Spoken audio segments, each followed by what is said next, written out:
on some fundamentals of dark magic.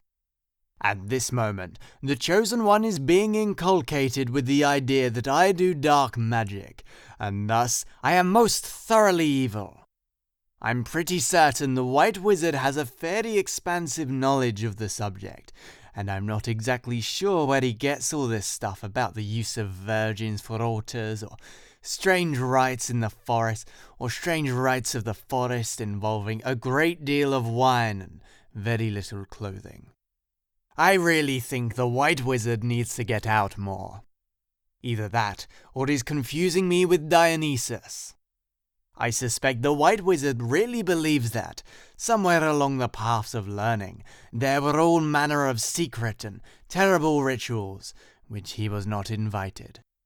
I mean, totally, he missed out on a keg or two, but honestly, you should have heard that guy go on when he had a few drinks in him.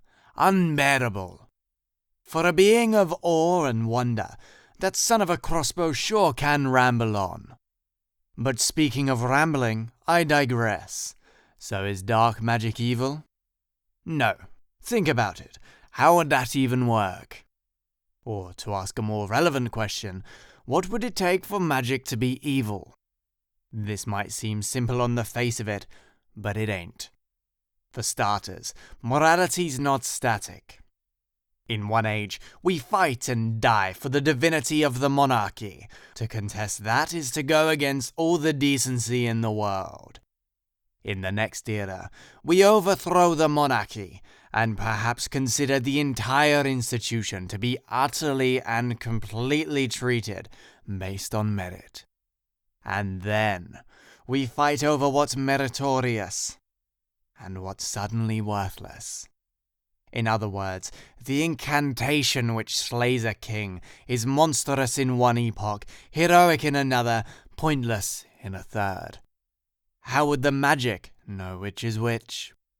I'll grant that magic is an unpredictable, semi-sentient, capricious force.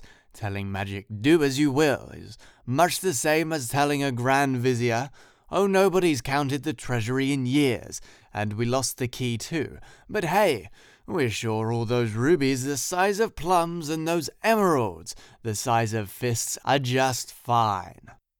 Noting that magic has something like intelligence, and therefore might be capable of possessing moral qualities, we still run afoul of many rocky questions. Can light and dark be determined by your motivations? In other words, does magic read your intentions? My dear sweet collection of glands and stimulus responses, you may not know your own heart completely, and the same goes for your soul. Do you expect sorcery to both do your bidding and diagnose your innermost desires? Magic is untapped power, stolen from the laws of physics when the universe wasn't looking. It's not your therapist. Then, after intention, what about consequence?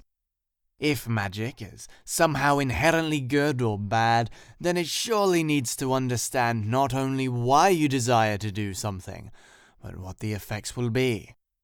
Context matters.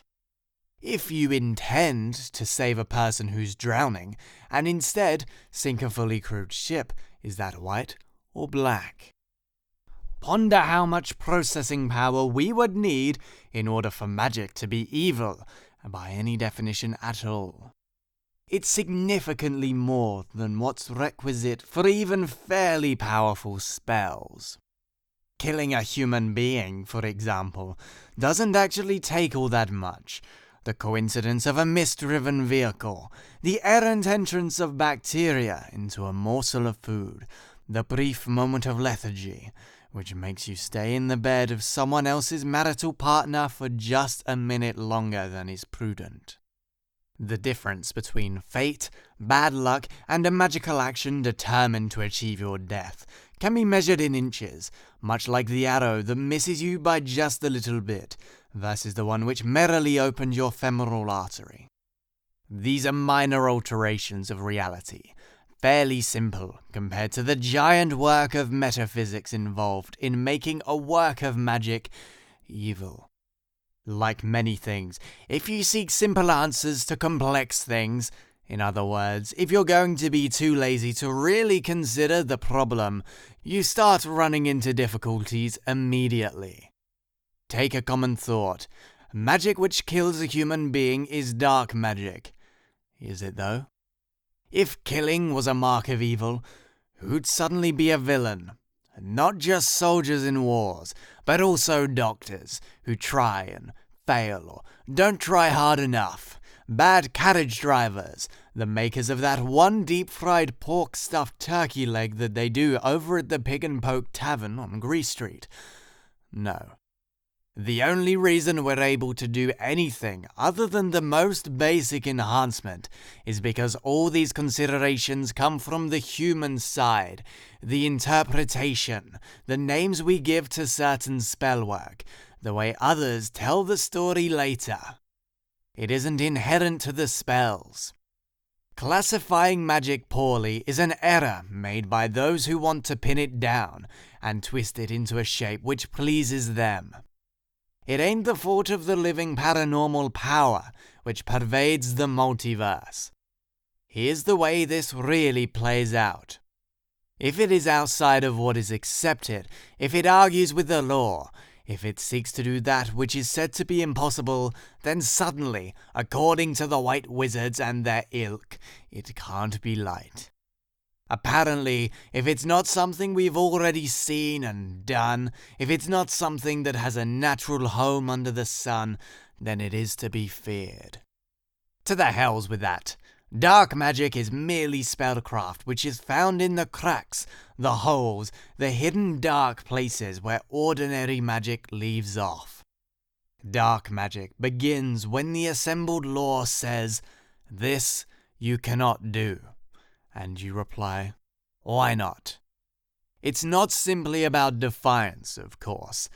I may not agree with every grimoire, but I've sought and found and read every strangely bound collection of oddly dancing words I could possibly find. That's part of why I'm writing this. Always try to leave the ladder with more rungs than when you found it. And all the rune work, and the study, and the alchemy. And all the rune work, and the study, and the battle of wits with the speaking dead, they're essential, as well, if you would pursue a left-hand path. You can't gain sorceress domination without the work and the risk. This is the heart of the Dark Lord. This is why societies, rightfully mind you, push us out. Society needs those who are abhorrently different. From us comes science, medicine, homicide, religion, cultural improvement, and cultural disruption. Society needs us, but it often doesn't want us. We become their leaders, their witch doctors, their eccentrics, or they're ostracized. That is what makes our magic dark. We question the world. We question our realities. We seek out to change the sameness in safety and comfort. We're makers and shatterers. We're phoenixes, both incineration and new birth. We're not the only ones who do the effort to fit in. You signal that you're some kind of threat to the culture. Even if you might be a positive threat, you still activate societal antibodies. So all the dark magic starts with stepping outside of unseen barriers, not of magic, but of tradition and taboo.